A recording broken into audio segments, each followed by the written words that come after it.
E aí, povo de Deus, a paz do Senhor Jesus para todo mundo aí. Eu espero, sinceramente, que vocês estejam todos muito bem, em nome de Jesus. Seja bem-vindo ao nosso canal, A Bíblia em Família. E no vídeo de hoje, iremos aí dar continuidade no livro de Atos, capítulo 22. O discurso de defesa de Paulo. Irmãos e pais, dai ouvidos à minha defesa que neste momento apresento diante de vós. E assim que ouviram que lhes falavam em aramaico, guardaram o mais atento silêncio. Então Paulo declarou: sou judeu, nascido em Tarso da Cilícia, mas criado nessa cidade. Fui educado rigorosamente na lei de nossos antepassados aos pés de Gamaliel, sendo tão zeloso por Deus, assim como estáis sendo vós neste dia. Persegui os seguidores do caminho até a morte, algemando tanto homens quanto mulheres, jogando-os no cárcere. Como bem pôde testemunhar o sumo sacerdote, assim como todo o conselho dos anciões, visto que deles recebi cartas requisitando a cooperação dos irmãos a seguir para Damasco, com a finalidade de deter e trazer algemados para Jerusalém os que ali estivessem para serem severamente punidos.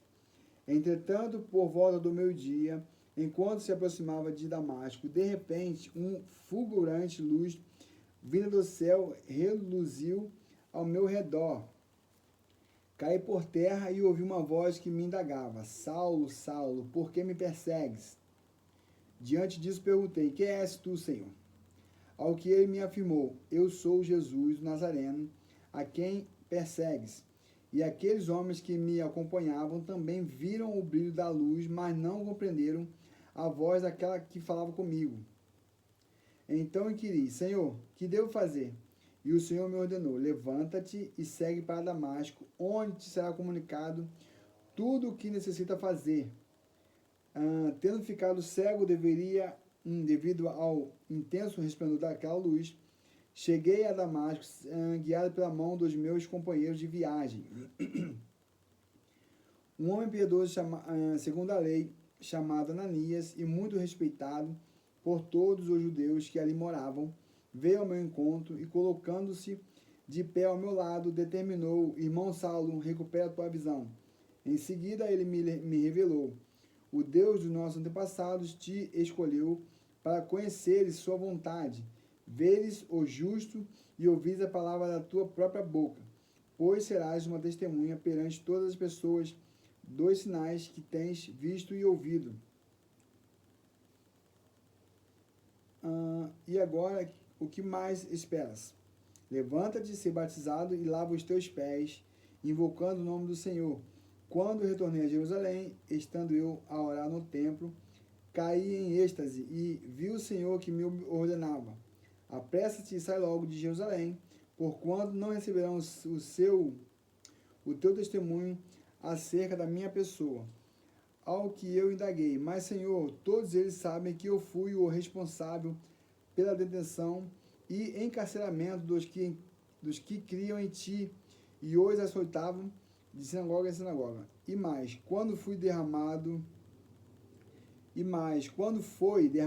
o sangue de Estevão, tua testemunha, eu estava lá pessoalmente observando tudo, dando minha aprovação e tomando conta das capas dos que o matavam.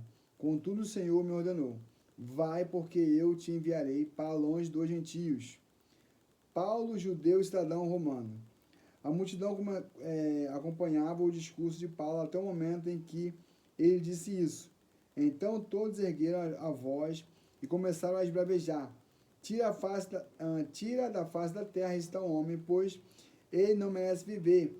Enquanto gritavam, tiraram a capa e jogavam poeira para o ar. O comandante mandou que Paulo fosse conduzido para o interior da fortaleza, ordenando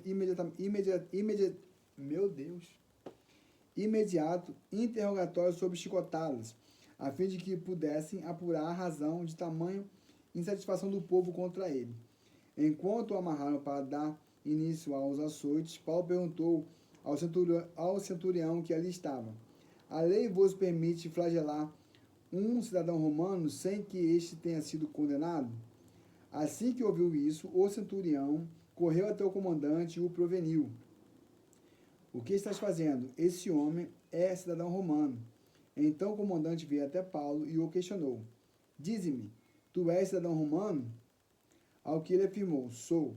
Replicou-lhe o comandante. Eu precisei pagar uma grande soma, vamos lá, em dinheiro para adquirir o direito de ser cidadão. Retrucou-lhe Paulo, pois eu, no entanto, o tenho por direito de nascimento. Diante disso, no mesmo instante, se afastaram de Paulo aqueles que o iriam interrogar por meio de açoites. O próprio comandante ficou temeroso ao saber que havia amarrado com correias a um cidadão romano. No dia seguinte, desejando compreender qual era de fato a acusação dos judeus, libertou Paulo e mandou que se reunissem os chefes dos sacerdotes e todo o sinédrio. Então, convocando Paulo, apresentou-o diante deles. Paulo tumulta o sinédrio. Atos capítulo 23. Paulo, olhando atentamente para o sinédrio, declarou: caros compatriotas, até o dia de hoje tenho cumprido meu dever perante Deus com toda a boa consciência. Entretanto, o sumo sacerdote Ananias deu ordens aos que estavam mais próximos de Paulo para que lhe esbofeteassem a boca. Diante disso, Paulo lhe afirmou: Deus te ferirá parede caiada, pois tu estás aí sentado para julgar-me segundo a lei, e contra a lei mandas que eu seja agredido? Os que estavam ao redor exclamaram: como ousas insultar o sumo sacerdote de Deus? Então Paulo replicou: eu não sabia, irmãos, que esse homem é o sumo sacerdote. Afinal está escrito: não falarás mal de uma autoridade do teu povo. Contudo, sabendo Paulo que uma parte do sinédrio se compunha de saduceus e outra de fariseus, bradou diante de todos: irmãos, eu sou fariseu, filho de fariseu, eis que estou sendo julgado por causa da minha esperança na ressurreição dos mortos. Ao proferir essas palavras, estabeleceu-se uma violenta polêmica entre os fariseus e os saduceus, e a assembleia ficou dividida. Porquanto os saduceus afirmam que não existe ressurreição nem anjos nem espíritos, os fariseus, porém, acreditam em tudo isso. Houve então muita discussão e gritaria. Alguns dos mestres da lei, que eram fariseus, se levantaram e começaram a esbravejar: não encontramos neste homem mal algum. Quem pode garantir que não foi mesmo um espírito ou anjo que falou com ele? Diante disso, a discussão se tornou tão acirrada que o comandante teve receio que Paulo fosse estraçalhado pela multidão enfurecida. Então ordenou que as tropas descessem e o tirassem à força do meio deles e o levassem para a fortaleza. Jesus aparece outra vez a Paulo.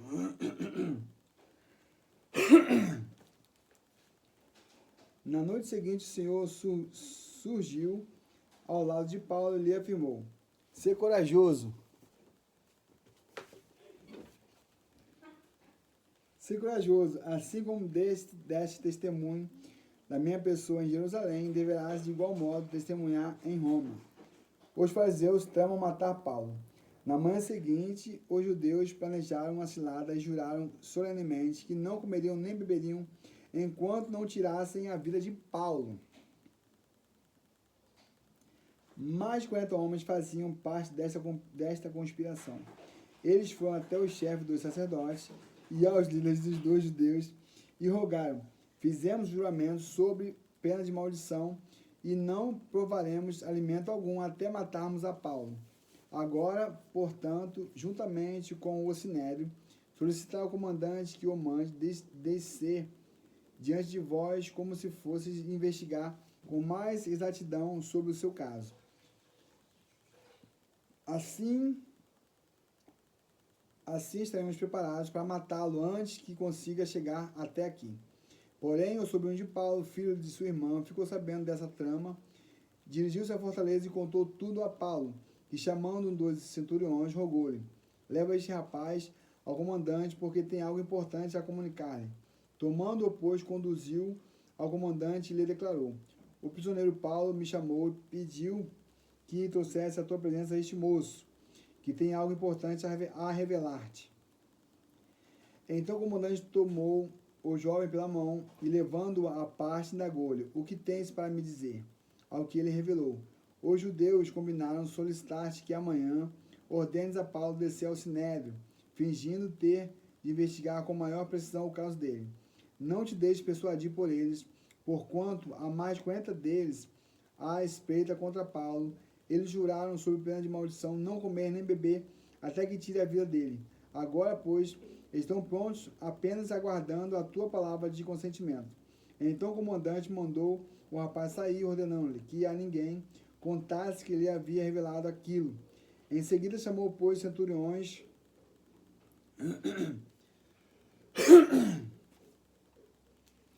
determinou-lhe: preparai um destacamento de 200 soldados, 70 cavaleiros e 200 lanceiros, a fim de rumarem para Cesareia, ainda esta noite, às 9 horas.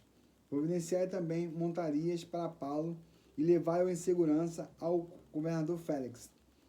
E o comandante escreveu-lhe uma carta nestes termos: a carta de Cláudio a Félix. Cláudio Lísias, ao excelentíssimo governador Félix, saudações.